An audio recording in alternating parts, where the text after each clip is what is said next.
ব্রাহ্মণবাড়িয়ায় বৃষ্টি ও পাহাড়ি ঢলে প্লাবিত হওয়ায় আখাউড়া স্থলবন্দর ও ইমিগ্রেশন চেকপোস্টের কার্যক্রম বন্ধ রয়েছে। এছাড়া পানির তোড়ে গাজীর বাজার এলাকায় একটি অস্থায়ী সেতু ভেঙে আখাউড়া আগরতলা সড়কে যান চলাচল বন্ধ হয়ে গেছে। উপজেলার অন্তত 50টি গ্রাম প্লাবিত হয়েছে। সর্বশেষ পরিস্থিতি জানাচ্ছেন সহকর্মী জাবেদ রহিম। আখাউড়ার অবস্থার উন্নতি হয়নি।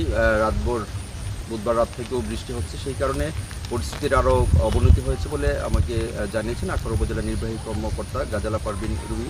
তিনি আজকে ভোর 5:30টায় আখাউড়া আগরতলা সড়কের যেখানে বেইলি ব্রিজ জাজিরা খালের উপর সেটি পরিদর্শন করছে। তিনি জানিয়েছেন যে এই ব্রিজটি এখনই মেরামত করার বা যানবাহন চলাচল উপযোগী করার কোনো সুযোগ নেই, সেখানে দাঁড়ানোর মতোই কোনো অবস্থা নেই, ফলে আজকেও সেখানে কাজ করার সুযোগ পাচ্ছেন না তারা। এছাড়া আখাউড়া যে হাওড়া বাঁধ